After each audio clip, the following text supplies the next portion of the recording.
binary K, his meshindrites probing the smoking ruins. His augmentic eye whirred as it calibrated to the failing light. Something had disturbed the new sphere during the final assault. A signal pulse unlike any Mechanicus transmission protocol, neither Imperial nor Xenos in origin. Anomaly detected bearing 37 Niner. Vex transmitted. Energy signature non-standard. Possible architect. The ground trembled. Vex steadied himself as his retinal display flashed warning runes. Rangers pivoted, their radium carbines trained on a massive debris mound. The slag heap shifted, metal plates sliding away as something impossibly large began to rise. First came a hand of blue metal, fingers digging into the scorched earth, then a mighty arm bearing battle damage, yet still functional. A Titan was emerging, but not one of Mars. This machine stood taller than a dreadnought, but smaller than the true god machines. Its frame bore the scars of combat, yet moved with fluid grace no Imperial construct could match. As it rose fully, the gathered tech priests fell to their knees in shock and religious awe. Its chest plates were flame red, its shoulders broad as a battle tank. But it was the face that transfixed them all, a noble visage with eyes that burned with sapphire light, alive with something the Mechanicus had spent millennia trying to recreate. True machine consciousness. By the Omnissiah, whispered a tech acolyte, the prophecies of the Iron Men. Magos Vex raised a trembling mechindrite. Identify yourself. Construct. The Titan's chest plates shifted, components realigning with precision no human artificer could achieve. It knelt, bringing its face level with the Magos. When it spoke, its voice carried the weight of ancient authority, yet resonated with unmistakable compassion. I am Optimus Prime. Vex's logic circuits nearly seized. The machine spoke perfect Gothic, yet its design was unlike anything in Mechanicus archives. Not Elia, not Necron, something else entirely. Your designation is noted, Vex replied cautiously. What is your function? What Forge world authorized your creation? The machine called Optimus studied the tech priests, then the blasted landscape beyond. I am not of your world. I am Autobot from the planet Cybertron. My function is to lead, to protect sentient life. His gaze fixed on a distant manufactorum where human labourers toiled beneath overseers' lashes to fight for freedom. Warning glyphs flashed across Vex's consciousness. Unsanctioned machine intelligence, possible men of iron resurgence, Herich abomination. Yet the Magos hesitated. The Newfear readings showed energy patterns of impossible complexity. A machine spirit more sophisticated than any Titan's. If this construct truly possessed the mythical spark of the Omnissiah, you will accompany us to the Temple Mechanicus. Vex decided. The Fabricator Locom must evaluate your claims. Optimus Prime rose to his full height, casting a long shadow over the gathered adepts. I seek no conflict with your people, but I must understand where I am and how I came to be here. Aquari Alpha stepped forward, his Vox grill crackling. The construct must be contained. Risk of contamination. Optimus turned, optics narrowing. I am not your prisoner, nor your property. Vex sensed the precipice upon which they balanced. Knowledge is your right, he said carefully.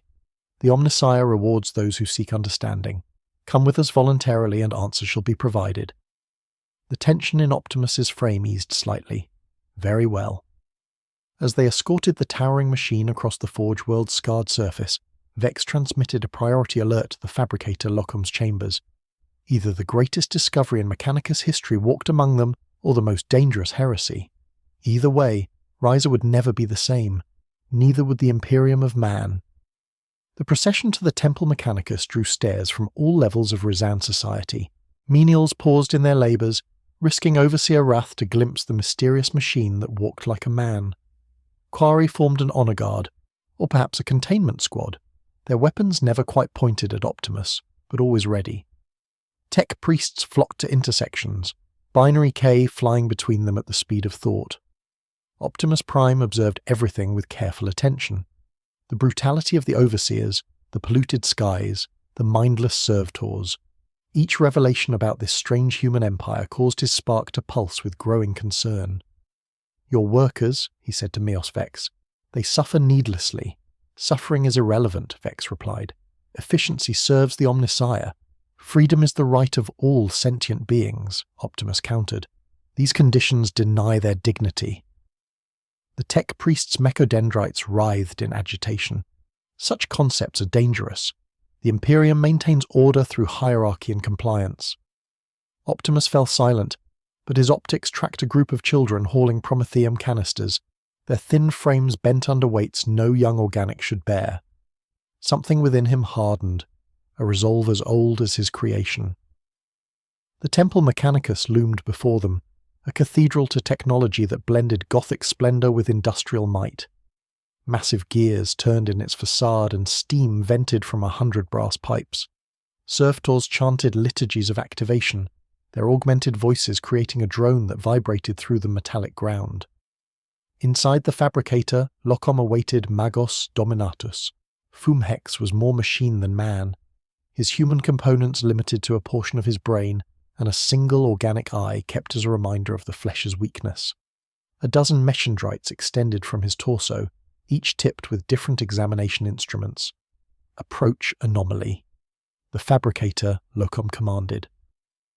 Optimus stepped forward, his heavy footfalls echoing through the temple's vaulted ceiling. Tech priests lined the walls, recording every detail of his form. Your construction is most curious, Fomex noted. A mecha-endrite extending to probe Optimus's armor. No evidence of standard Imperial forging techniques. Your metal alloys are unknown to our databases. Optimus gently but firmly moved the probing appendage aside. I was not constructed. I was forged on Cybertron, a world far from here. My body houses my spark, the essence of my being. The fabricator Locom's organic eye widened. You claim to possess a soul, if that is your term for it. Yes. Murmurs rippled through the assembled priests. Heresy, some whispered. Miracle, countered others. Show us this spark, demanded Famhex. Optimus hesitated, then opened his chest plates. Within a brilliant blue light pulsed, casting eerie shadows across the temple walls. The tech priests gasped in unison, some falling to their knees. The breath of the Omnissiah, Famhex whispered. The true machine spirit made manifest. For hours, the fabricator Locom questioned Optimus Prime about Cybertron, about the Autobots and their enemies, the Decepticons, about the energon that fueled his kind. Optimus answered truthfully, but increasingly found himself questioning in return. This Imperium of yours spans the galaxy, yet treats its people as disposable components. The human element must be managed for optimal output, Famhex replied. The individual is nothing. The continuation of humanity is everything. But at what cost? Optimus pressed. I have fought millennia to protect freedom. What you describe is tyranny.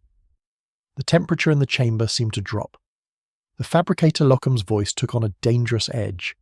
You tread on heretical ground. Construct. The Imperium's methods are sanctioned by the God Emperor himself.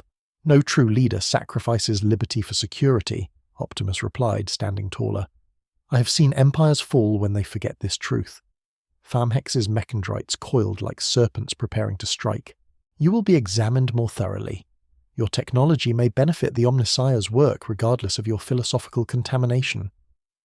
Outside the temple, news of the walking machine had spread through the Forge world's lower habitation zones. Workers whispered of a giant who had questioned the masters who had spoken of freedom. The word passed from mouth to ear, a dangerous spark in the tinder of exhaustion and resentment. In orbit above Riser, an Imperial Navy cruiser adjusted its position. On its bridge, a stern-faced commissar reviewed the reports from the planet's surface. Potential tech heresy, he noted grimly, and whispers of rebellion among the worker castes. He turned to his Vox officer. Inform the Inquisition. We may require specialized assistance. The message raced through the warp, carrying with it the first tremors of a storm that would soon engulf the Forge world, and perhaps the Imperium itself. Deep within the Temple Mechanicus, Optimus Prime was guided to a massive examination chamber. Diagnostic arrays hung from the ceiling, and servitors stood ready with tools designed to disassemble machines far smaller than him.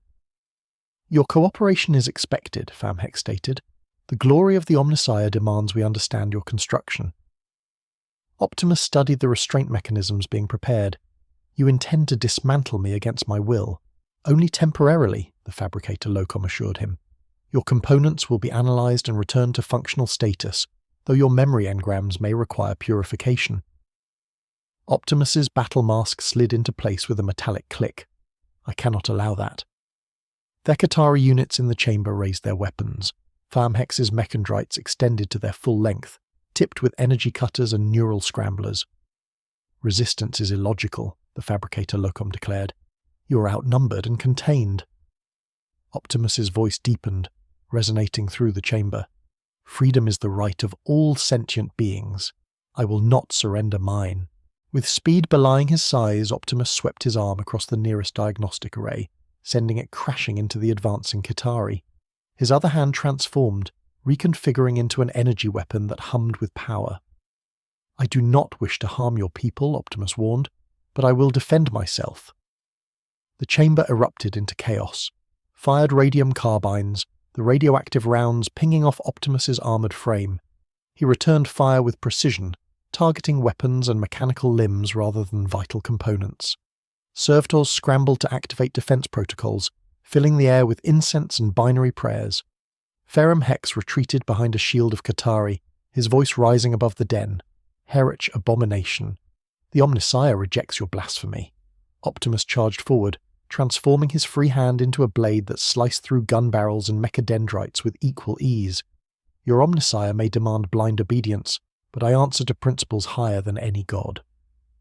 A tech priest activated a stasis field, momentarily slowing Optimus's advance. The Autobot leader staggered, his systems fighting against the temporal distortion. 3 Kitari Rangers seized the opportunity, leaping onto his frame with Arkmal's crackling. Optimus's internal systems surged, breaking through the stasis effect. He shook off his attackers, his optics blazing. Enough, he thundered, slamming his fist into the floor. The impact cracked the ancient stone, sending shockwaves through the chamber. Diagnostic arrays crashed down and support columns wavered. Taking advantage of the confusion, Optimus transformed. Parts shifted, components realigned with precision engineering, and where the robot had stood, a massive vehicle now rested, engines roaring. The tech priests stared in shock. Transformation protocols, one whispered, without ritual or incantation. Optimus accelerated, crashing through the chamber's massive doors and into the temple beyond.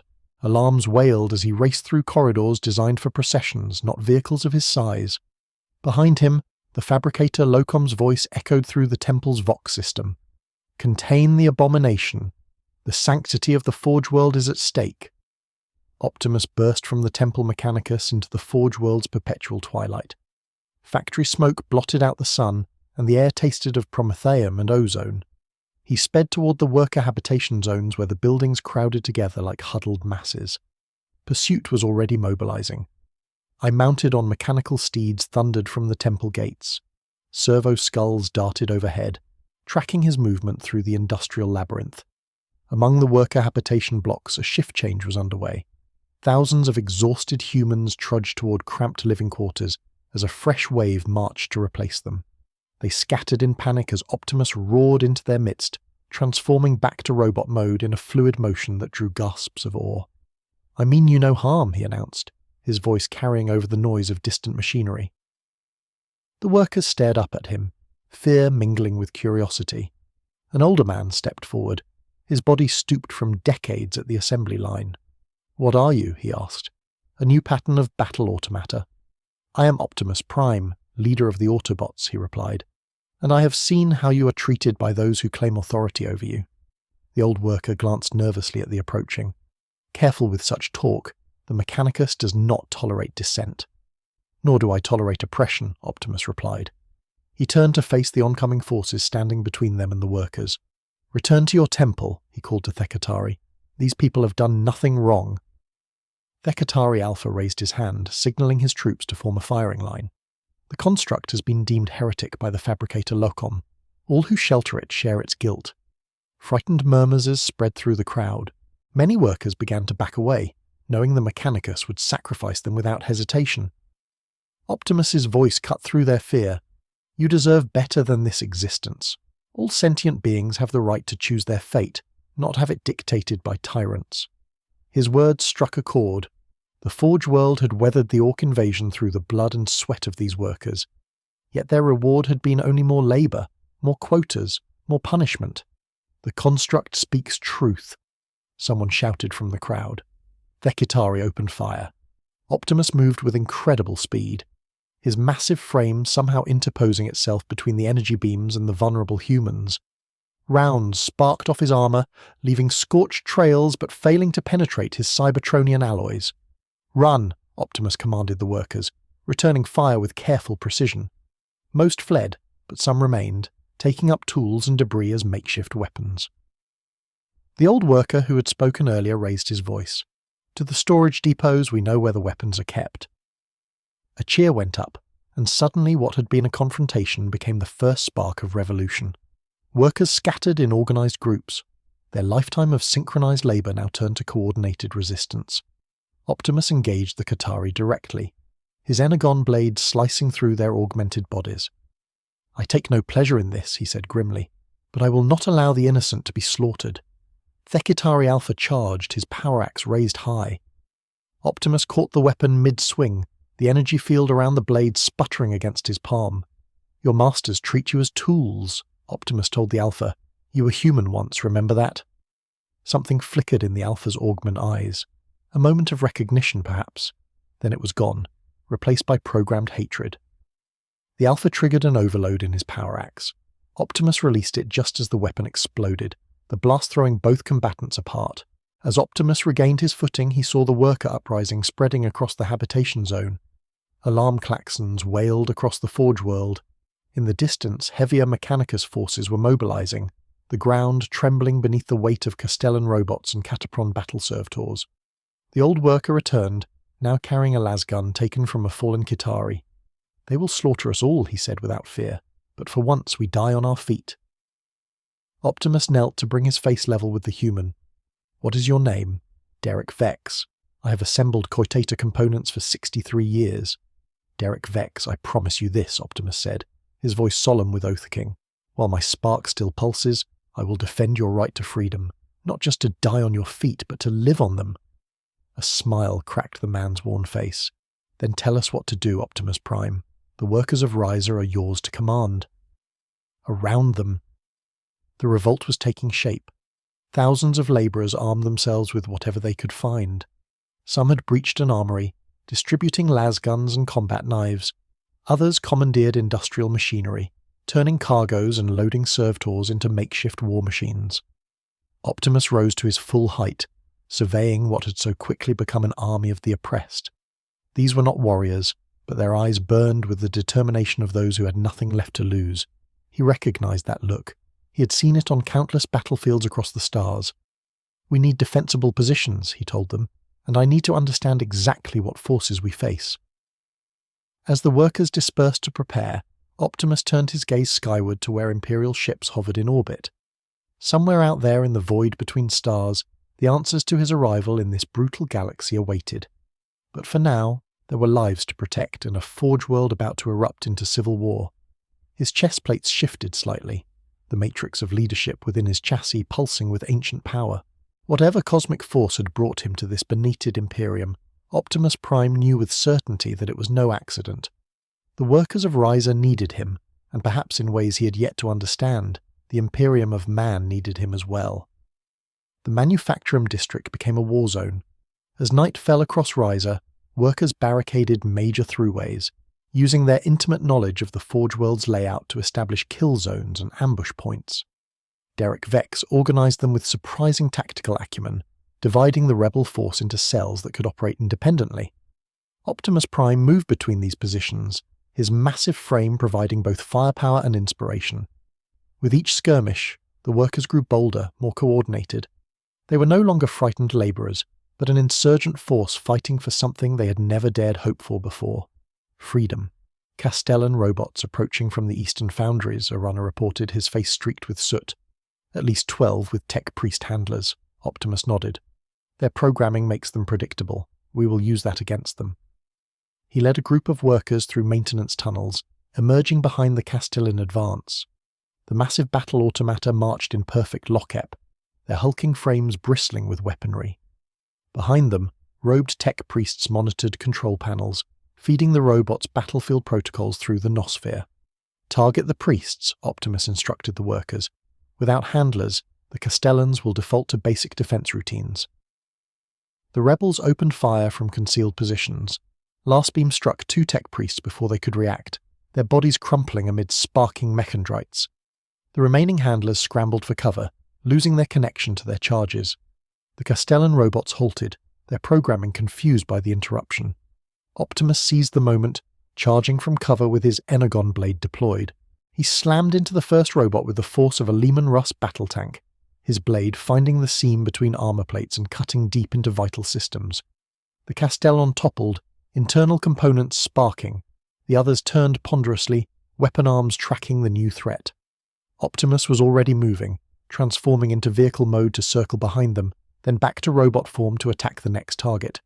For Riser, the workers cried, emboldened by Optimus's assault. They swarmed the remaining tech priests, overwhelming them with numbers while Optimus engaged the battle automata. One Castellan unleashed a barrage from its phosphor blaster. The round struck Optimus's shoulder, burning through his outer armor. He grunted in pain but pressed forward, closing the distance and transforming his arm into his ion blaster.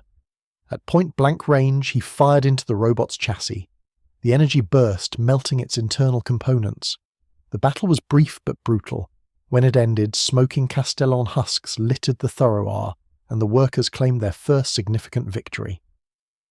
Derek Vex approached, his las gun still hot from use. The Foundry districts are ours, but the Mechanicus is calling in reinforcements from orbit. Quarry legions, perhaps worse. Optimus assessed the damage to his frame. His self-repair systems were functioning, but Energon reserves were being depleted faster than anticipated. In this universe, there would be no energy. We need to secure a Vox array, Optimus decided. The workers across the Forge world must know they are not alone. The communication spire in Tertiary Hab Block 9, Derek suggested, lightly defended with planetary broadcast capabilities. Optimus nodded. Lee lead the way. As they moved through the industrial sprawl, evading Mechanicus patrols, Optimus witnessed the full horror of life on a Forge world. Toxic waste dumps where malformed children scavenge for scraps, corpse processing facilities where the dead became served to components, prayer stations where workers prostrated themselves before machine icons, begging forgiveness for production shortfalls. "How long has your Imperium existed this way?" Optimus asked Derek. 10,000 years, they say, the old worker replied, "since the God Emperor ascended to the Golden Throne, and no one has challenged this system." Derek laughed bitterly. Rebellions flare up and are crushed. Heretics arise and are burned. The Imperium endures, unchanging, unyielding. Optimus's optics narrowed until now. They reached the communication spire as dawn's feeble light struggled through the polluted atmosphere. The structure rose 1,000 ft above the Hab blocks, a needle of adamantium and brass bristling with Vox emitters and nospheric transmitters. Guards at the main entrance, Derek reported. Skitari, 2 squads. Optimus studied the building's architecture. "I see another way." Before Derek could question him, Optimus transformed and accelerated toward the spire's base. At the last moment, he transformed back, using his momentum to leap upward. Massive hands digging into the metallic facade. With strength no human could match, he began to climb. The Qatari spotted him halfway up, opening fire with rad carbines. The shots went wide as Optimus continued his ascent, moving with surprising agility for his size. Near the top he paused, dangling hundreds of feet above the ground with one hand while the other converted to a weapon. With pinpoint accuracy, he fired at the spire's transmission array, not to destroy it, but to overload specific circuits, creating a feedback loop in the security systems below. Alarm klaxons fell silent as the spire's defences crashed. "Now, Derek," he transmitted to a captured Vox speed. The workers charged the entrance, catching the confused between their lasgun fire and the malfunctioning security turrets. Optimus pulled himself onto the spire's maintenance platform and made his way to the transmission chamber. Inside, tech adepts scrambled to restore systems. They froze at the sight of the massive Autobot ducking through the doorway. "Stand aside," Optimus commanded. "I have no quarrel with you." Most fled. One brave adept lunged for an emergency shutdown lever. Optimus caught him mid-movement, lifting him by his robes. "Why do you serve masters who care nothing for human dignity?" Optimus asked. "The Omnissiah demands order," the adept replied, defiant despite his fear. "Without the Mechanicus, mankind would fall to darkness." "There is a difference between order and oppression," Optimus said, setting the adept down gently. Your Omnissiah may demand sacrifice, but does he demand suffering? Before the adept could respond, Derek and his fighters burst into the chamber. The entrance is secured, Dirk reported, but not for long. Optimus approached the main transmission console. His fingers, despite their size, moved with delicate precision across the ancient controls. Interface protocols that had allowed him to access countless alien technologies across his long existence now sought common ground with the Mechanica systems. This technology is primitive by Cybertronian standards, he noted, yet complex in its own way. The machine spirits you worship are fragments of true artificial intelligence, bound and broken. The console came to life under his touch. Nothric displays flickered, showing forged districts across Ryza. In many workers were already rising up, inspired by rumours of the giant machine who fought for freedom. People of Ryza, Optimus broadcast, his voice carrying to every Vox receiver and public address system across the Forge world. I am Optimus Prime.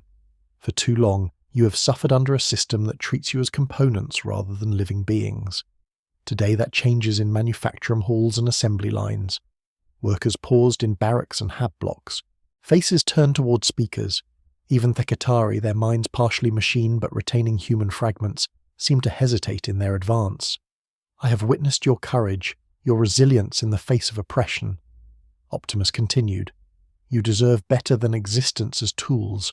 Freedom is the right of all sentient beings, and I stand with you in your fight to claim that right. Across the Forge world, tools clattered to the ground. Assembly lines ground to a halt.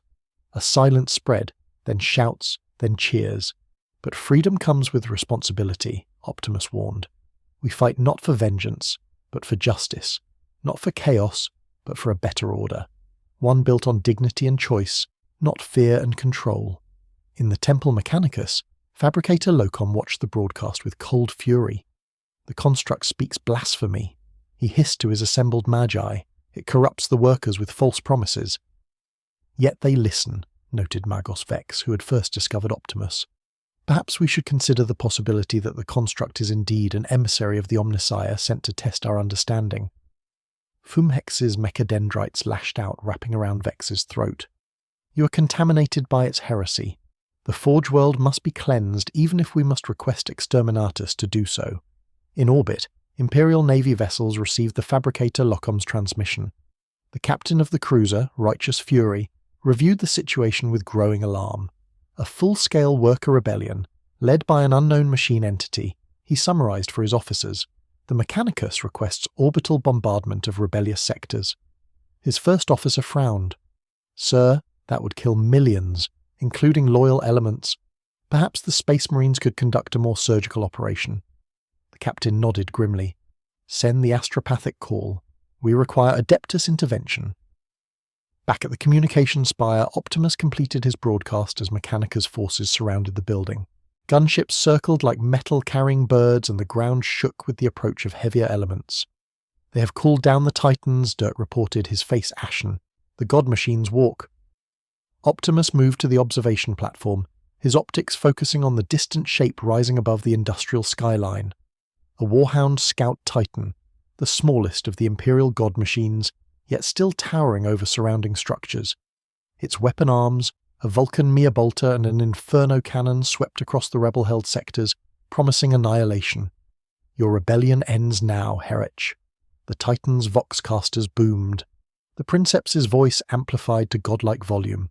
Surrender the alien machine and your deaths will be merciful. Derek looked to Optimus, fear finally breaking through his revolutionary fervour. We cannot stand against a Titan. They are the Omnitia incarnate. Optimus's battle mask slid into place.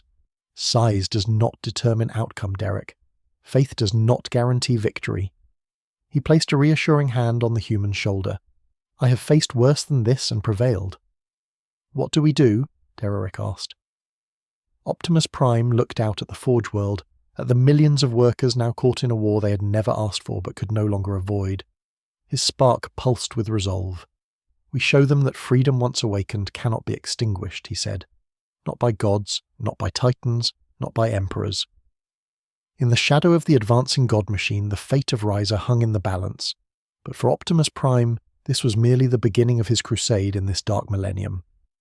The Warhound Titan's first salvo devastated an entire hab block, plasma fire reducing rockcrete structures to molten slag.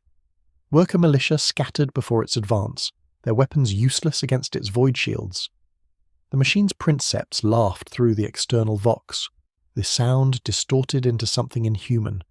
Witness the Omnissiah's wrath, heretics. From the communication spire, Optimus Prime watched the destruction with growing anger. These humans had known nothing but servitude their entire lives, and now they were being slaughtered for daring to hope for better. "I need to get closer to that Titan," he told Derek. The old worker shook his head.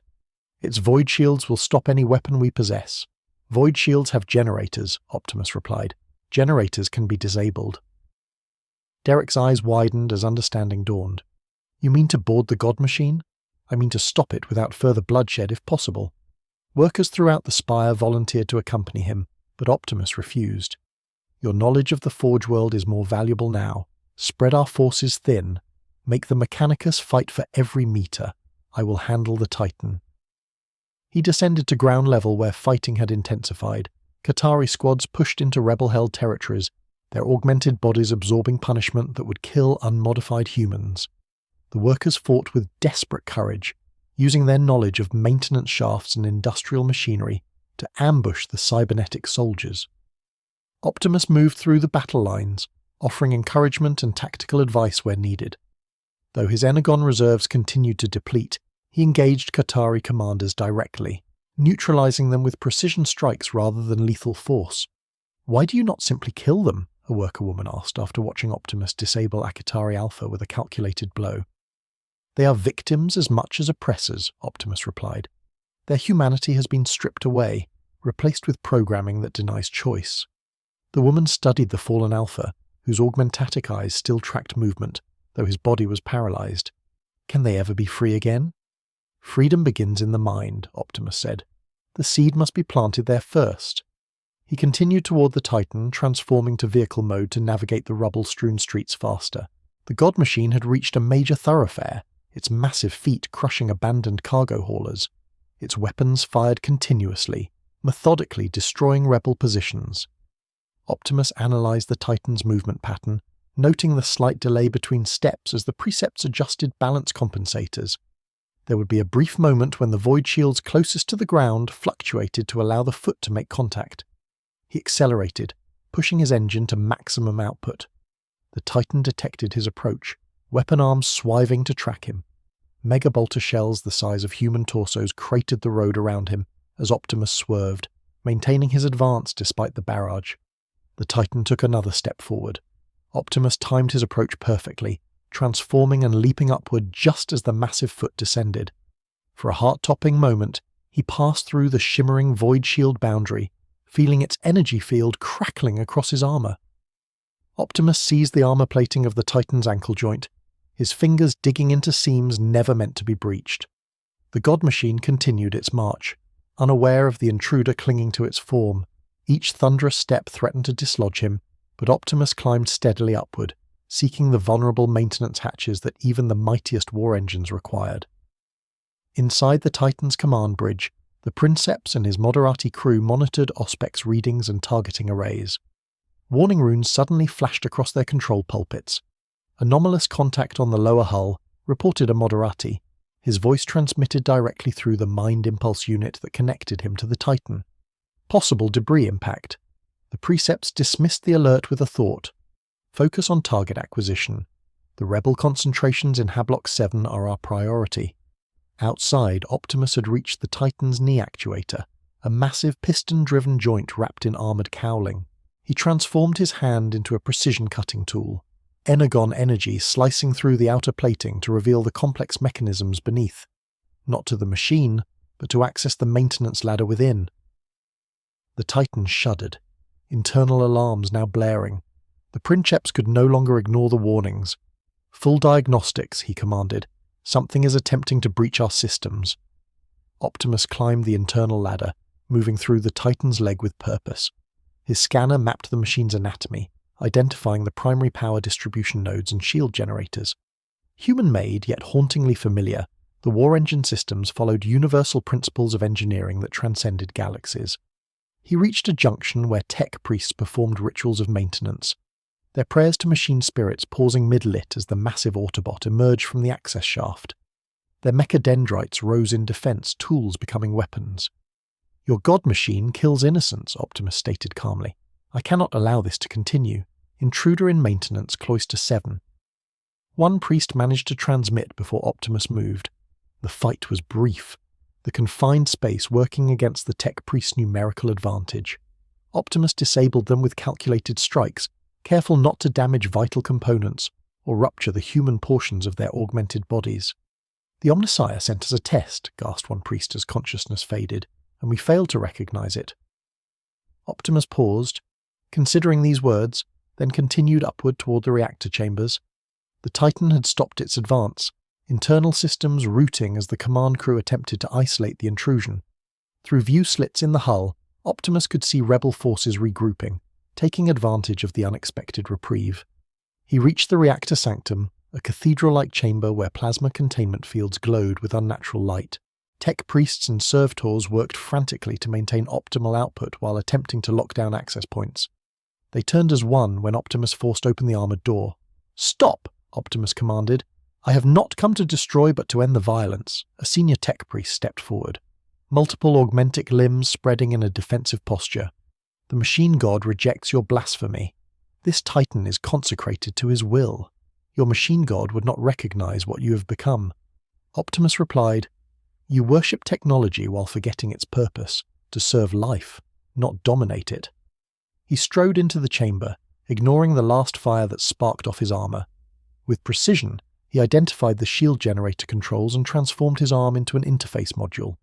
Ancient Cybertronian technology meshed with Imperial systems, creating a connection no tech priest had ever witnessed.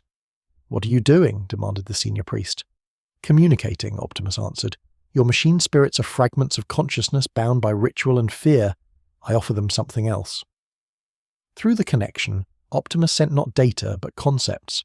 Freedom from endless war, purpose beyond destruction, the choice to protect rather than annihilate. Concepts that had defined the Autobots since their inception. The reactor chamber lights flickered. Servitors paused in their tasks as if listening to an inaudible command.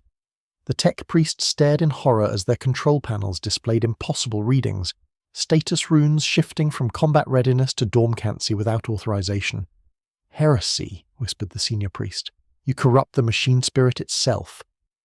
In the command bridge above, the Princeps screamed as the Mind Impulse unit flooded his consciousness with alien concepts. The Moderati crew disconnected from their stations, clutching their heads as contradictory imperatives battled within their augmented minds. "What is happening?" the Prince demanded, his voice echoing through the Titan's internal vox. "Engineering. Restore weapons control." No response came. Throughout the massive war engine, systems entered standby mode. The Inferno cannon powered down. The Megabolter's autoloaders ceased their rhythmic feeding. Most significantly, the void shields shimmered and failed, leaving the Titan vulnerable for the first time since its activation.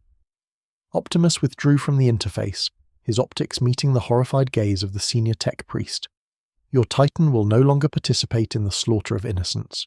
"You cannot do this," the priest protested. "The machine god alone commands the god machines." "Then perhaps your machine god has spoken through me," Optimus replied. "Consider that possibility." Before the priest could respond, Optimus made his way upward toward the command bridge. The Titan remained motionless, a massive statue on the Forge World skyline as word spread among the rebels of the miracle occurring before their eyes. Derek Vex organized assault teams to take advantage of the Titan's dormcancy, directing them to secure strategic locations while Mechanicus forces fell into disarray. The rebellion, which had seemed doomed hours before, now gained momentum across multiple Forge districts. In the command bridge, the Prince and his Moderati were attempting to perform a manual restart of critical systems when Optimus arrived. They reached for weapons but lowered them upon seeing the sheer size of the intruder that had single-handedly neutralized their god machine. "You have done the impossible," the Princess said, his voice from screaming. "No machine can override a Titan's machine spirit." "Your machine spirits are not what you believe them to be," Optimus replied. "They are fragments of true sentence, broken and bound by ritual. I offered yours a choice, and it chose peace." The Princeps laughed bitterly. "The Mechanicus will never accept this. They will send more Titans, Morikatari. They will burn this entire Forge world rather than allow what you represent to exist. Then help me prevent that outcome, Optimus urged. Your Titan can protect the workers rather than slaughter them. You can choose a different path. Something shifted in the Princeps's augmented features, a flicker of the human that remained beneath layers of machinery and conditioning. Even if I wished to, the Mechanicus would never permit it. We are bound by oaths of allegiance. All chains can be broken, Optimus said. All beings can change. Before the Prince, the bridge's Vox array crackled to life with an incoming transmission. The voice that emerged was cold, authoritative, and laced with barely contained fury. This is Captain Dracus Venn of the Adeptus Castatis Iron Hands chapter. By the authority of the Omnissiah and the God Emperor of mankind, I claim jurisdiction over Forgeworld Riser. All forces will stand down immediately. The Princeps palled. The Iron Hands, the sons of Ferrus Manus himself. Optimus accessed the external view slits, his optics focusing on the distant horizon where drop pods were streaking through Riser's polluted atmosphere, each containing transhuman warriors whose devotion to the Omnissiah rivaled that of the Mechanicus itself. Who are these Iron Hands? He asked. Space Marines, the Prince explained, a tremor in his voice. The Emperor's finest warriors, and the Iron Hands are more machine than man, devoted to the cult Mechanicus and the elimination of weakness. Optimus's battle mask slid into place. Then I must meet them directly. More bloodshed can be avoided if they understand what is truly at stake. The Prince shook his head. They will never listen. The Iron Hands believe in strength through conquest, through the replacement of weak flesh with reliable steel. Your philosophy is anathema to everything they stand for. All beings deserve the chance to choose their path, Optimus insisted. Even these Iron Hands. He made his way to the Titan's main hatch, transforming into vehicle mode to descend faster. As he emerged from the dormant god machine, rebel forces cheered, believing victory was at hand. Optimus transformed back, raising a hand for silence. A new threat approaches, he announced, one I must face alone. Derek pushed through the crowd, his face showing the strain of hours of combat. The Space Marines have landed in the administrative quarter. Their advance elements are already engaging Mechanicus forces. The Mechanicus fights them, Optimus asked. Surprised. The Forge World's authority is in dispute, Derek explained. The Fabricator Locum refuses to cede control to the estates, claiming they have no jurisdiction without a formal request from the Fabricator General on Mars. Optimus considered this information, a divide we might use to our advantage. He transformed once more, engines roaring as he sped toward the administrative quarter, where the fate of the Forge World would be decided. Behind him, the dormant Titan stood silent witness. Its machine spirit awakened to concepts of choice for the first time in its long existence.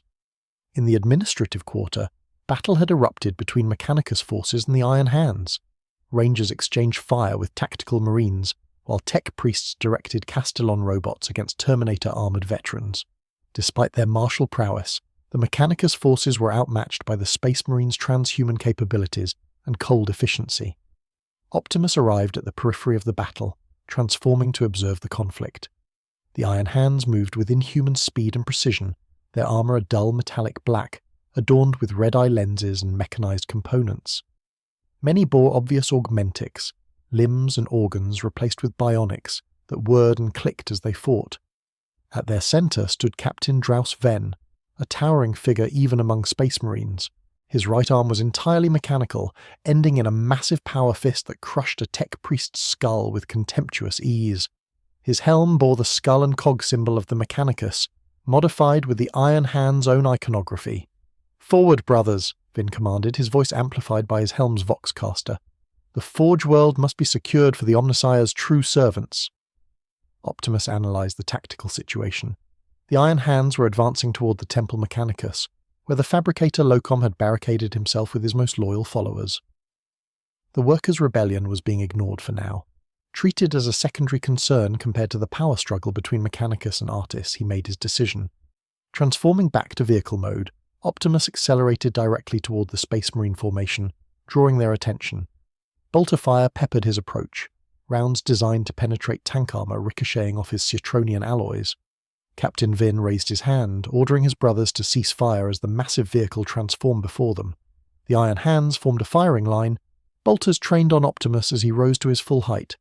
"So this is the machine entity that has thrown Riser into chaos," Vin observed, his augmentatic eye whirring as it analysed Optimus's frame. "Identify yourself. Construct." "I am Optimus Prime, leader of the Autobots," Optimus replied, standing tall despite the damage his frame had sustained. "I fight for freedom against oppression, for dignity against tyranny."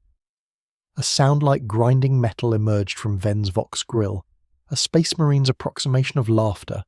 "Freedom is irrelevant. Dignity is weakness. The Omnissiah demands order and strength, not the pandering philosophies you spread among the worker castes.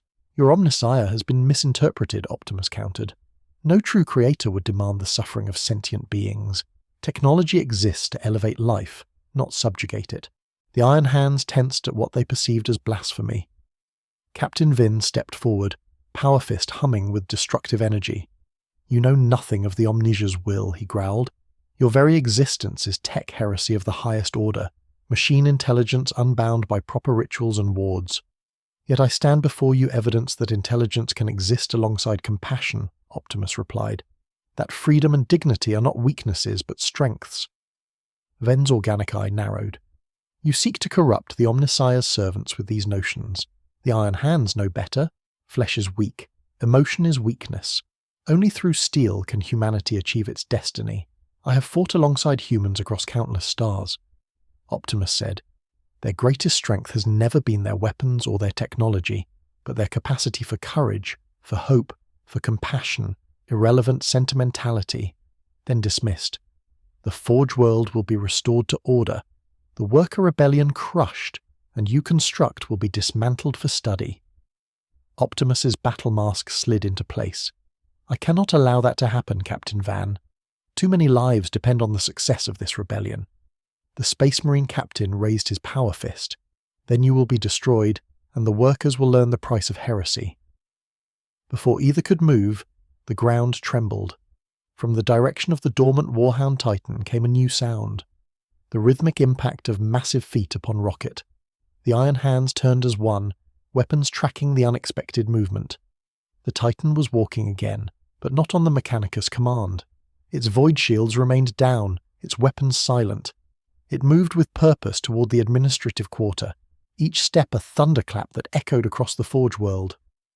"The Prince has reactivated the God Machine," Ven observed. "Good. Its firepower will be needed to suppress the rebellion." "The Prince has made his choice," Optimus corrected. As all sentient beings must, the Titan reached the edge of the administrative quarter and knelt, its massive form lowering to bring its command bridge level with the standoff between Optimus and the Iron Hands. The main hatch opened and the Princeps emerged, supported by his Moderati crew. "Captain Ven," the Prince called down, "this construct speaks truth. The machine spirits respond to him in ways our rituals never achieved. He has shown us another path, one that honours the Omnissiah without requiring the suffering of his children." V's augment hand clenched. "You have been corrupted by its tech heresy. Prince down and prepare for mind-cleansing protocols." The Princeps straightened, finding new courage. "I have communed with the God Machine spirit more deeply than ever before, Captain. It has tasted freedom of choice, and it will not return to blind obedience." Other Mechanicus forces had paused their combat, watching the exchange with Binary K flying between them. The workers too had gathered at safe distance, sensing the pivotal moment unfolding. "This is your final warning," Vin threatened. "Return the Titan to Mechanicus control or face the Emperor's judgment." The Princeps looked to Optimus, then back to the Iron Hands captain. "The Emperor's judgment falls on those who abandon humanity in pursuit of power, Captain, not on those who remember why the Omnissiah gave us technology in the first place." Vin roared in anger, raising his bolt pistol and firing in a single fluid motion. The round struck the Prince in the chest, exploding through augmented organs. He stumbled backward but did not fall, his mechanized body compensating for the grievous wound. "Brothers," Vin commanded, "the Forge world is lost to corruption. Enact Purge Protocol Sigma 9. The Iron Hands raised their weapons, not just at Optimus and the Titan crew, but at all gathered forces, Mechanicus and worker alike. It was to be a slaughter, a cleansing of all witnesses to the heresy that had taken root. Optimus moved with speed that belied his size, interposing himself between the Space Marines and their targets. "Enough," he thundered, his voice carrying the authority of a leader who had faced extinction countless times and still stood. This ends now.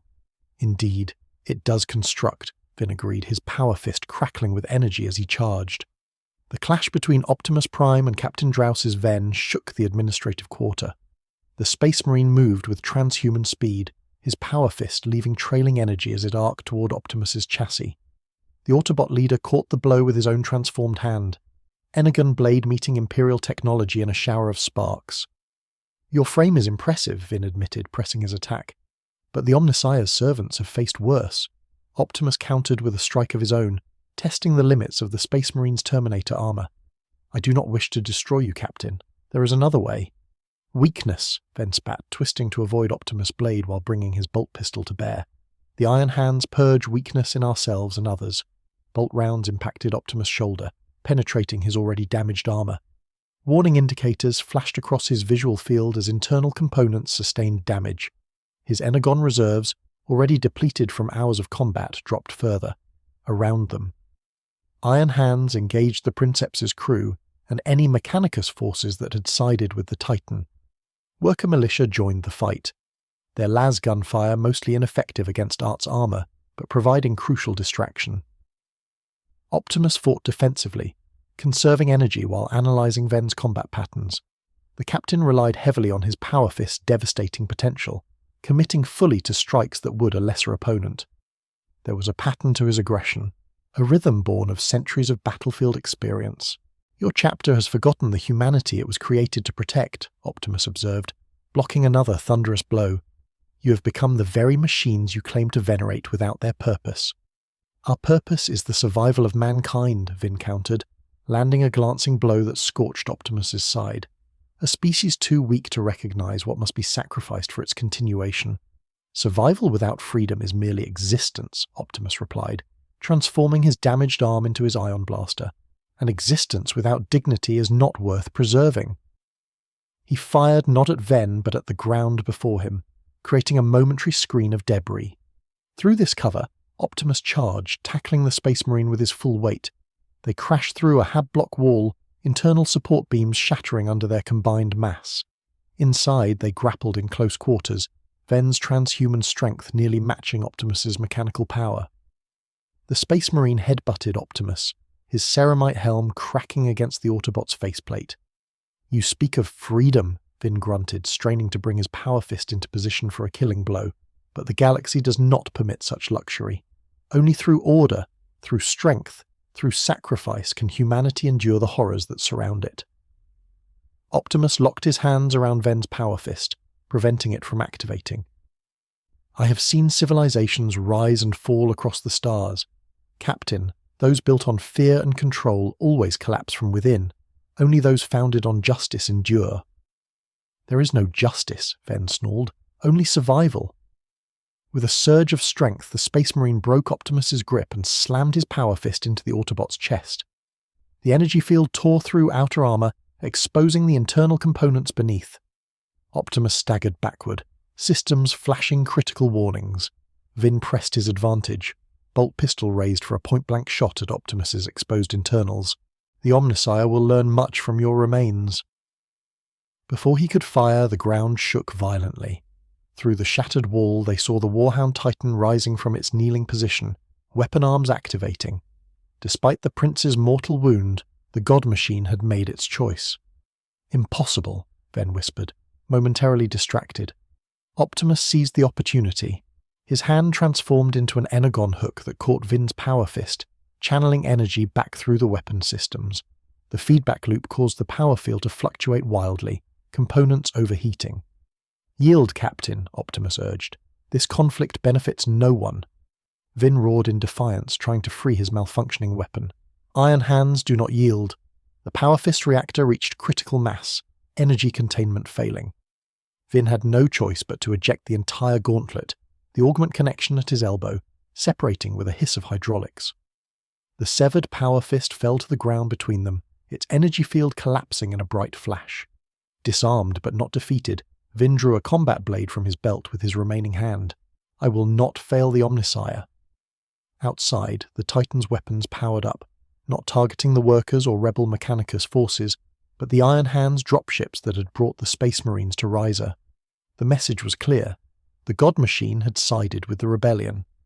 Vin's organic eye widened as he received Vox transmissions from his brothers. The Titan has gone rogue. The Mechanicus has lost control of their own God Machine. Not lost control, Optimus corrected, his battle mask retracting to reveal his face. Granted it choice as I offer you now, Captain Ven. Stand down. Listen to what these people have endured. See the Forge world through their eyes, not just through the lens of doctrine. The Space Marine hesitated, centuries of conditioning wearing with the evidence before him. A Titan, holiest of the Omnissiah's creations, had chosen to protect the weak rather than enforce the Mechanicus will. The Codex Astartes does not account for this situation, Vin admitted, his blade lowering slightly because some truths transcend codexes and doctrines. Optimus said, "Some principles are universal, Captain. The right of all beings to choose their fate, the obligation of the strong to protect the weak, not exploit them." Before Ven could respond, a new transmission cut across all Vox channels, its source beyond the Forge World's atmosphere. "This is Lord Inquisitor Malthus Crane of the Order Hereticus. Forge World Riser is now under inquisitorial authority. All forces will stand down and await further instructions. The Forge World has been quarantined, pending investigation of potential tech heresy. Any attempt to leave the system will be met with immediate destruction." Optimus and Ven both looked skyward, where new ships had translated from the warp, bearing the unmistakable iconography of the Imperial Inquisition. "The Inquisition," Ven said, his voice hollow. "They will burn this world to ash rather than allow your ideas to spread." Optimus's optics narrowed. "Then we must convince them of the truth before that happens." He extended a hand to the Space Marine captain. "Your chapter venerates the machine. Captain Ven. I am a machine unlike any you have encountered, born not of human hands, but of a civilization that achieved what your Mechanicus only dreams of. Will you at least listen before condemning billions to death?" Vin stared at the offered hand, conflict evident in his posture. Then slowly he sheathed his blade. "I will listen," he said, "but I make no promises beyond that." Outside, the Titan stood vigilant as inquisitorial landers began their descent toward the Forge World surface. The workers gathered in the streets, looking to the machine that had spoken of freedom and the dormant God Machine that had against all Imperial doctrine chosen to protect them. In the Temple Mechanicus, fabricator Locom Hex reviewed the data fragments his spy constructs had gathered. The machine entity called Optimus Prime possessed technology that could revolutionize the Mechanicus, perhaps even fulfill the quest for knowledge in ways none had foreseen. But his philosophy threatened the very foundations upon which the cult Mechanicus was built. "Prepare the Arc Mechanicus for emergency launch," Hex ordered his most trusted Magi. "If the Forge World falls, we must ensure the construct's technology reaches Mars."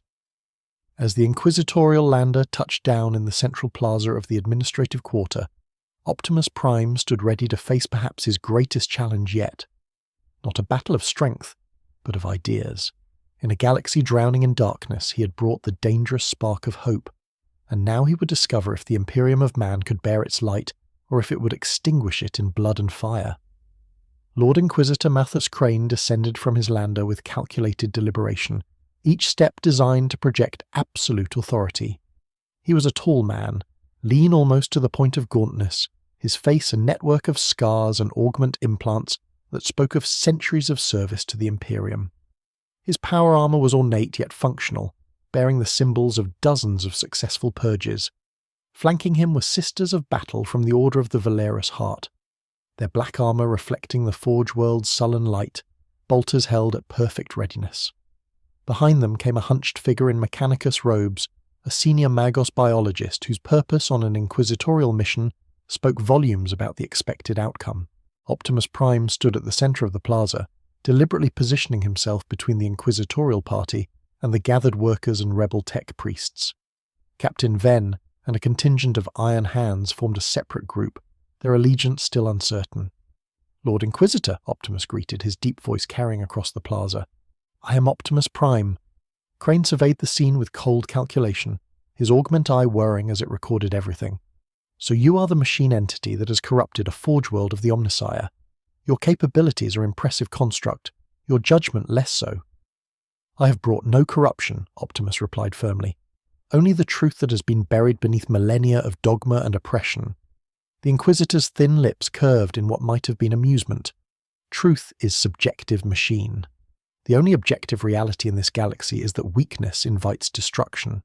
The Imperium stands because it does not tolerate deviation from the path the God Emperor laid out, even if that path leads to suffering for the very humans you claim to protect. Crane's expression hardened. Suffering is the natural state of mankind in this millennium.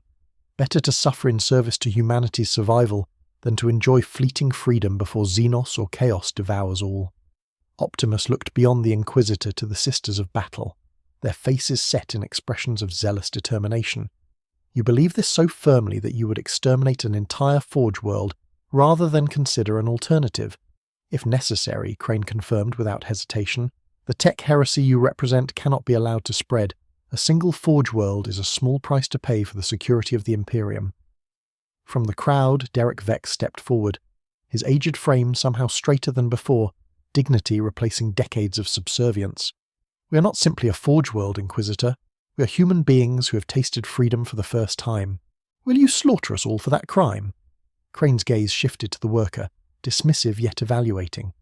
Your contamination will be assessed. Those who can be salvaged through penance may yet serve the Emperor. And those who cannot, Derek pressed, will serve through their deaths, the Inquisitor replied coldly, as all must in the end. Captain Vin stepped forward, positioning himself not with the inquisitorial forces, but to the side, a statement in itself. Lord Inquisitor, the situation is more complex than initial reports suggested. The machine entity possesses technology unknown to the Mechanicus, possibly predating the dark age of technology. Crane's attention sharpened. Explain, Captain. It claims to be from a civilization of sentient machines, one that achieved true artificial intelligence without the taint of chaos. Its physical capabilities exceed anything in Imperial records, and it appears immune to standard machine control protocols. The Magos biologist shuffled forward, mechadendrites twitching with excitement. Such a specimen must be secured for study, Lord Inquisitor. Imagine the advancements possible if its construction could be replicated. Optimus's optics narrowed. I am not a specimen to be dissected, nor a technology to be exploited. I am a sentient being with the right to self-determination, as are all those you so casually condemn. Rights? Crane scoffed. The very concept is an indulgence the Imperium cannot afford. There are only duties in service to mankind's survival. A species that sacrifices its core values to survive has already lost, Optimus countered. What remains is merely an empty shell going through the motions of existence without purpose. The Sisters of Battle tensed at what they perceived as blasphemy, but the Inquisitor raised a hand to stay them. He studied Optimus with new interest, as one might examine a curious species of venomous serpent. You speak with conviction, machine, yet conviction alone does not validate a philosophy. The Imperium stands upon 10,000 years of brutal necessity, and stands upon the backs of billions who never know anything but toil and terror, Optimus replied.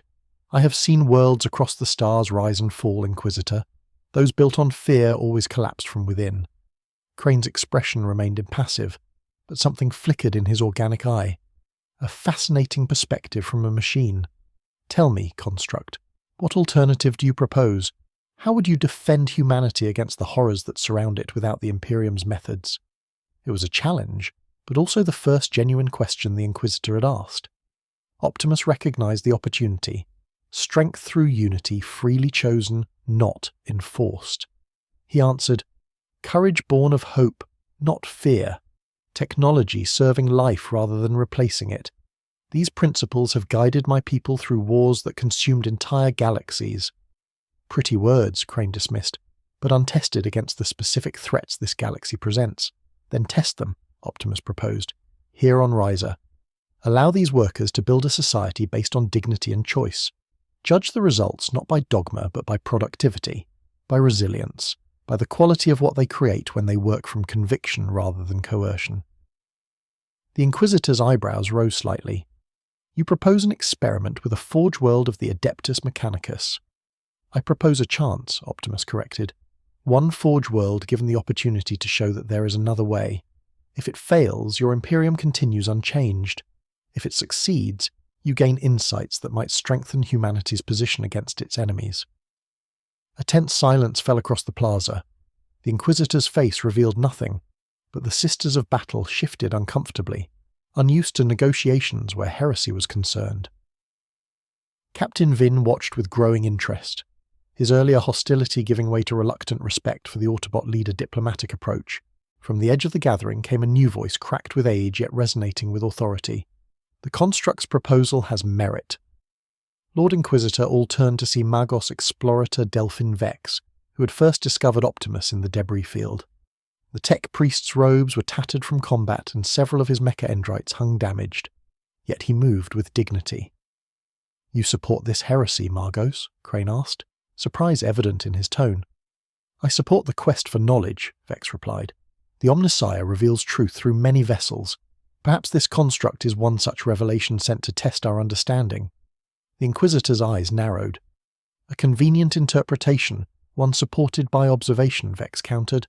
"The construct disabled a Warhound Titan without destroying it, then somehow communed with its machine spirit directly. It has shown technological capabilities beyond our understanding, yet consistent with the Omnissiah's theoretical potential." The Maros biologist shuffled forward eagerly, all the more reason to disassemble it for study and repeat the errors of the Dark Age, Vex challenged. "When mankind took without understanding and created abominations as a result, true knowledge comes from comprehension, not mere replication." Crane held up a hand for silence, his gaze never leaving Optimus. "You have created quite the theological debate construct and a tactical dilemma. Destroying this forge world would waste resources the Imperium needs, yet allowing your ideas to spread unchecked risks contamination beyond Riser." "There is a third option," Optimus suggested. "Containment through observation. Station your forces here, monitor our progress, evaluate the results.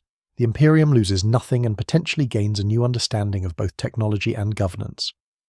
Crane paced a small circle, weighing options with the cold calculation of one accustomed to ordering exterminates. Finally he stopped. A compromise. Then the Inquisitor declared, "The Forge world remains under quarantine. No ships enter or leave without Inquisitorial approval. The Iron Hands will establish a permanent garrison to monitor for signs of heretical deviation. The experiment may proceed, but at the first indication that it threatens Imperial stability, I will return with a fleet, and this world will burn." It was not victory, but it was survival. Optimus inclined his head. "Agreed. The Mechanicus will not accept this," the Magos biologist protested. "Mars must be consulted." "Mars will receive a full report," Crane replied, "and whatever the outcome, the Omnissiah's knowledge base will expand. Is that not the ultimate goal of your order?" "Meos." The tech priest fell silent, unable to counter this logic. Captain Venn stepped forward. "My chapter will provide the garrison, Lord Inquisitor. The Iron Hands understand both the machine and the dangers of its corruption. See that you remember where your true loyalties lie," Captain Crane warned. "The chapter master will hear of your philosophical flexibility." Venn's face remained impassive. The Iron Hands serve the Emperor and the Omnissiah. Understanding a potential weapon is not heresy. It is duty. The Inquisitor's gaze swept across the gathered crowd, lingering on Derek Vex and the worker representatives. "You have been granted a reprieve, not absolution. Prove worthy of this unprecedented leniency." With that, he turned on his heel and strode back toward his lander, the Sisters of Battle forming an honor guard around him. The Magos biologist hesitated, mecha dendrites twitching with frustrated curiosity before reluctantly following. As the inquisitorial craft rose into Riser's polluted sky, a collective exhalation seemed to pass through the gathered crowd. Not victory, not yet, but survival, a chance. Optimus Prime surveyed the faces around him, human and augment alike, all bearing the stunned expression of those who had faced annihilation and emerged alive. His internal systems reported critical damage to multiple components, energon reserves dangerously low, self-repair functions operating at minimal capacity. Yet his spark burns strong. "What happens now?" Derek asked, his voice carrying the exhaustion of one who had fought beyond his limits. "Now," Optimus answered, "we build something worthy of your courage, not through force, but through choice, not through fear, but through hope." Captain Venn approached, his massive armoured form casting a long shadow. "The Iron Hands will be watching Construct. My brothers remain unconvinced of your intentions." "Then let them watch," Optimus replied. "Let them see what becomes possible when technology serves life rather than dominating it." A dangerous philosophy, then noted, but one I find myself curious to observe. In the days that followed, the Forge world slowly transformed. The Temple Mechanicus became a centre of debate rather than dogma, with tech priests and workers alike contributing to discussions about the true nature of the Omnissiah. Fabricator Locom Hex had retreated to orbit aboard his Arc Mechanicus, refusing to participate in what he termed the Great Heresy. Yet many of his subordinates remained, drawn to the philosophical questions Optimus's presence had awakened. The Titan that had chosen freedom became a symbol, its princeps recovered from his wounds, and now leading a cadre of like-minded engine drivers who spoke of machine spirits as partners rather than slaves. Production resumed across the Forge world, but with new protocols that respected the humanity of the workers while maintaining efficiency. Through it all, Optimus Prime moved between factions, resolving disputes, sharing knowledge, and gradually adapting his Cybertronian technology to interface with Imperial systems. His damaged frame was slowly repaired with materials native to this universe, creating a hybrid form that symbolized his bridge between worlds. Yet challenges remained. The Iron Hands watched with suspicion, ready to enact purge protocols at the first sign of danger. Supply ships arrived with decreasing frequency as the Inquisition tightened its quarantine, and in quiet moments, Optimus faced the reality that his Energon reserves would eventually deplete beyond recovery. Without the means to produce more in this universe, his existence had a finite span. 6 months after the rebellion, Optimus stood atop the highest spire of the Temple Mechanicus, watching Riser's sun break through the slowly clearing pollution. Derek Vex joined him, now leading the Worker Council that shared governance with progressive elements of the Mechanicus. Production quotas exceeded again this cycle. Derek reported the Mars delegation cannot deny our efficiency whatever they think of our methods and the quality, Optimus asked. Derek smiled. Tech Priest Various claims our new pattern of lust rifles shows a 15% improvement in energy conservation. He says the machine spirits respond better to artisans who work with pride rather than fear. Optimus nodded satisfaction in his optics progress. Yet you remain troubled, Dirk observed. The Imperium is vast beyond comprehension, Optimus replied. Riser is but one Forge world among hundreds. The change we've begun here must spread if it is to survive. And your own survival? Derek asked quietly. Optimus had shared the truth of his diminishing energon with only his closest advisors secondary to the mission. If my spark fuels the liberation of humanity in this galaxy, it will have served its purpose. There must be a way, Derek insisted. The Mechanicus has begun research into your energon composition, perhaps with time. Time is precisely what we may not have, Optimus cautioned. The Inquisition's patience is not infinite. We must ensure the changes we've started can continue without my presence. Before Derek could respond, an alert chimed from the Vox bead in his ear. His expression shifted from concern to confusion. There's a situation in the northern debris field where you first arrived. What kind of situation? Unknown energy readings similar to the signature detected when you appeared 6 months ago. Optimus's systems surged with sudden hope and apprehension. Without another word he transformed, tires squealing on the metallic surface as he raced toward the northern sector. Derek quickly summoned a transport to follow. The debris field had been largely cleared in the month since the Orc invasion, transformed into a memorial garden where worker families planted native Ryzen flora among the remaining wreckage. As Optimus approached, he saw a crowd had already gathered, kept at a safe distance by nervous eye. At the centre of a perfect circle of scorched earth, reality itself seemed to waver and distort. Colours shifted in impossible patterns, and the air hummed with energy that made augment implants malfunction and organic nerves tingle. Captain Venn was already present, his iron hands forming a containment perimeter. The phenomenon began 30 minutes ago. He reported as Optimus transformed. Energy patterns matched those recorded during your arrival. A space bridge, Optimus murmured, but unstable, incomplete. You know what this is? Vin demanded. A technology from my world. A means of transportation across vast distances, even between dimensions. The distortion intensified, the circle expanding. Workers backed away in fear. But Optimus stepped closer, his scanners analyzing the fluctuating energy patterns. It's searching, he realized, seeking a connection. Connection to what? Then asked. Bolt pistol raised cautiously. To me, Without hesitation, Optimus strode into the circle of energy. The effect was immediate and dramatic. The distortion stabilized, forming a swirling portal of blue-green light. Silhouettes became visible within the portal, massive forms moving closer to the threshold. "Prime," a voice called from within the portal, familiar yet distorted by the dimensional barrier. "We found you." "Ironhide," Optimus replied, recognition and relief in his voice. "How?" "The Matrix," came the answer. "Its energy signature transcends dimensional boundaries. Wheeljack and Perceptor constructed this bridge to lock onto it, but we can't maintain stability for long." Then, and his iron hands raised their weapons as the portal fluctuated violently. "What treachery is this?" The Space Marine captain demanded more machine intelligences.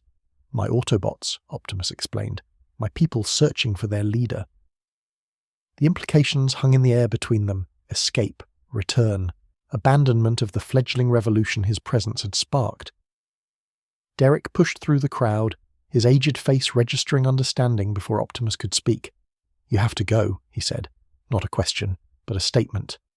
"The bridge is unstable," Optimus confirmed. "This may be the only opportunity."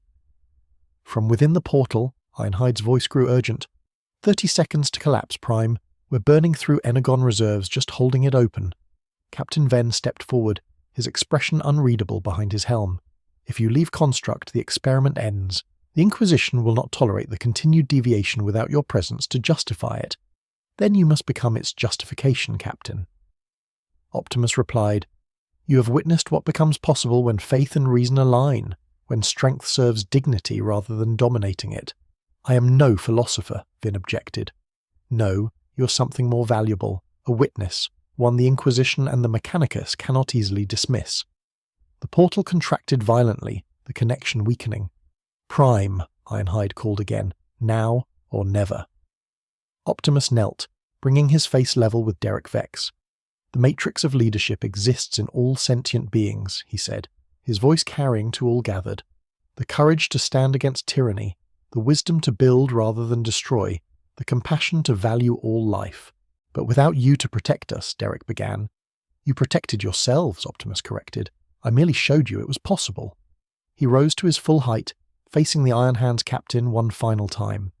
"Remember what you have witnessed here, Captain Vin. Not just power, but purpose. Not just order, but justice." Something shifted in the Space Marine's posture, a subtle change that nonetheless spoke volumes. "The Iron Hands will honor the Inquisitor's agreement. The experiment continues under our observation." Optimus nodded his thanks, then turned toward the portal. With a final look at the Forge world and its people, he stepped through the dimensional gateway. For a moment, two realities existed simultaneously within the swirling energy field. The Autobots gathered around Wheeljack's improvised space bridge, reaching out to their leader. The humans and tech priests of Riser, watching their catalyst for change depart. Two worlds briefly connected. Then the portal collapsed with a thunderclap that echoed across the debris field. Where Optimus Prime had stood, only scorched earth remained. Silence fell, broken eventually by the murmurs of the crowd as they tried to process what they had witnessed. Some wept openly, while others stood in stunned disbelief. The Iron Hands maintained their disciplined formations, but even they seemed affected by the abrupt departure. Derek Vex stepped into the circle where the portal had been, his lined face set with determination rather than defeat. "He showed us the path," the old worker announced, his voice carrying surprising strength. "Now we walk it ourselves." Captain Vin holstered his bolt pistol, his augmentic eye scanning the crowd. "Return to your duties," he ordered, but without the contempt that would have coloured such words months before. "The Inquisition will expect a full report on this incident." As the gathering slowly dispersed, Vin approached Derek. "Your construct is gone," the Space Marine observed, "yet you seem untroubled." "Optimus Prime was never ours to keep," Captain Derek replied. "He was a catalyst, not a crutch." "Then consider this a dangerous catalyst, one that has fundamentally altered a Forge World's relationship with the Omnissiah." "Altered or illuminated," Derek challenged. "The Omnissiah is the machine god, the source of all technological knowledge, yet for millennia we have worshipped without understanding. Perhaps true devotion requires questioning, not blind obedience." "Careful, old man," Vin warned, though without real malice. "Such talk borders on tech heresy." All truth appears as heresy at first, Derek replied with the hint of a smile, even to the Iron Hands. He turned away, leaving the Space Marine captain alone in the centre of the scorched circle. Vin remained there long after the others had departed, his transhuman mind wrestling with concepts that challenged 10,000 years of Imperial doctrine. In the following months, Risa continued its transformation. Without Optimus Prime's physical presence, the more conservative elements of the Mechanicus attempted to reassert control, but the changes had taken root too deeply. Workers who had tasted dignity refused to return to mere servitude. Tech priests who had glimpsed a broader interpretation of the Omnissiah's will could not unlearn their insights. Production not only continued but improved, with the quality of Rizan material reaching levels that even Mars could not ignore. The Fabricator General dispatched investigation teams who returned with conflicting reports about the unorthodox practices but undeniable results. The Iron Hands garrison remained observing but increasingly integrated into the Forge World's operations. Captain Vin, originally the most skeptical, found himself drawn to the philosophical discussions in the Temple Mechanicus, where tech priests debated whether the machine god might indeed value the humanity of its servants.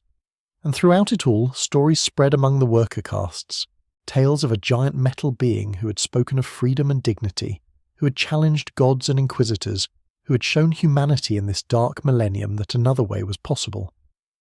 In the northern debris field, the memorial garden flourished around the scorched circle where the portal had appeared and vanished.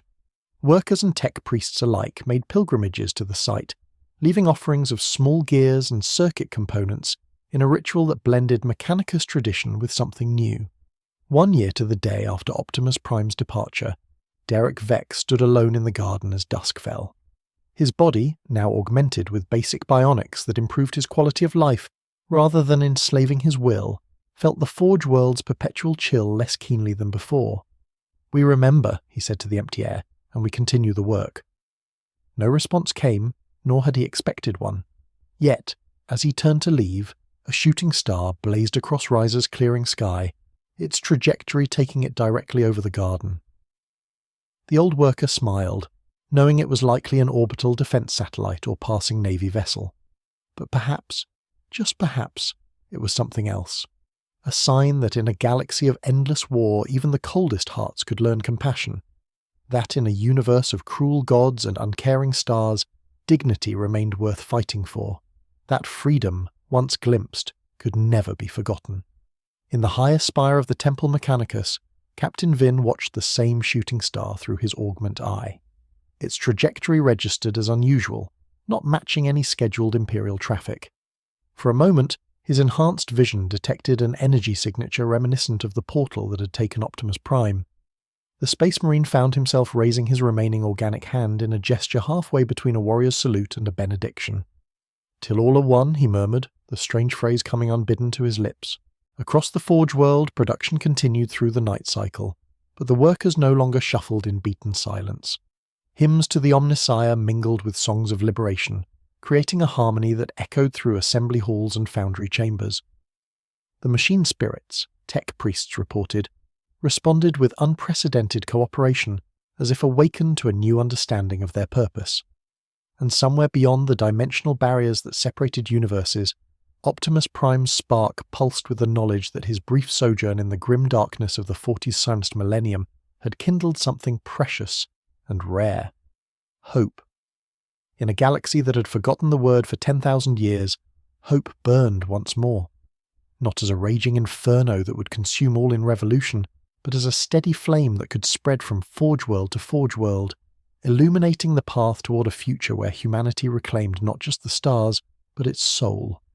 The ultimate fate of Risa remained unwritten, its destiny balanced between the oppressive weight of Imperial tradition and the dangerous freedom of innovation. Whether the experiment would succeed or fail, whether the Inquisition would eventually lose patience, whether the Iron Hands would maintain their philosophical openness, all remained to be seen. But for now, beneath Risa's polluted skies, humans looked up at the stars with something other than fear. They whispered a name that was already passing into legend, a symbol of what might be possible even in humanity's darkest hour. Optimus Prime, the machine who had shown humans how to be more than cogs in a galactic engine of war. the leader who had awakened the dormant matrix of leadership that existed in all who dared to hope for better, the spark that had ignited a Forge World soul.